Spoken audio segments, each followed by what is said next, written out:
ছোট্ট একটি বিমান দুর্ঘটনায় অলৌকিকভাবে বেঁচে গেলেন ৫ আরোহী। তবে তাদের সামনে ছিল মৃত্যুর ঝুঁকি, কারণ দুর্ঘটনা কবলিত বিমানটি এমন এক জলাভূমিতে জরুরি অবতরণ করে যেখানে শুধু কুমির আর কুমির। চারদিকে কুমির, মাঝখানে ডুবে যাওয়া বিমানের উপর দাঁড়িয়ে টানা ৩৬ ঘন্টা সময় অতিবাহিত করেছেন তারা। জীবন যেন হাতের মুঠোয় ছিল এই ৫ আরোহীর।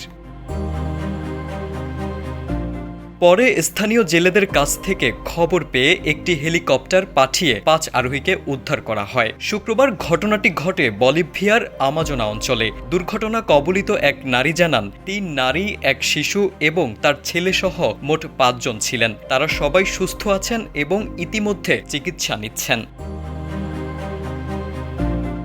উদ্ধারকারী হেলিকপ্টারের পাইলট জানান, বলিভিয়ার বেনি অঞ্চল থেকে বিমানটি খুঁজে পেয়েছেন তারা। আলোচিত এই ঘটনায় ৫ জন বিমান আরোহীর চিকিৎসা নিশ্চিত করার জন্য খুশি অঞ্চলটির স্বাস্থ্য বিভাগ। স্বাস্থ্য বিভাগের একজন কর্মকর্তা জানান, এই ঘটনা নিয়ে অনেক জল্পনা কল্পনা হয়েছিল। আমি সত্যিই খুশি, কারণ শেষ পর্যন্ত সব প্রতিষ্ঠান এক হয়ে নিখোঁজদের খুঁজে বের করেছেন এবং তাদের জীবিত উদ্ধার করতে সক্ষম হয়েছেন। কর্তৃপক্ষ জানিয়েছে, বৃহস্পতিবার বিমানটি নিখোঁজ হওয়ার পর ৪৮ ঘন্টা তাদের কোনো খোঁজ পাওয়া যায়নি। সবাই আরোহীদের নিয়ে উদ্বিগ্ন ছিল। বিমানটির পাইলট গণমাধ্যমকে জানান, বিমানটিতে হঠাৎ ত্রুটি দেখা দিলে তিনি একটি ছোট হ্রদের পাশে অবতরণ করতে বাধ্য হন। বিমানের চারপাশে ৩ মিটারের মধ্যেই বহু কুমির ঘোরাফেরা করছিল, যার ফলে যাত্রীরা বিমান থেকে নামতে পারেননি। তিনি ধারণা করছেন, বিমানের পেট্রোল লিক হওয়ায় কুমির কাছে আসতে পারেনি।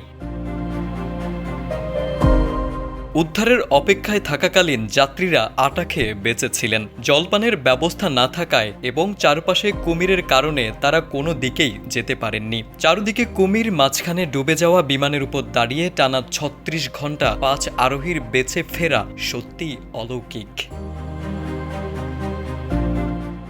তারেক আজিজ, সময়ের আলো।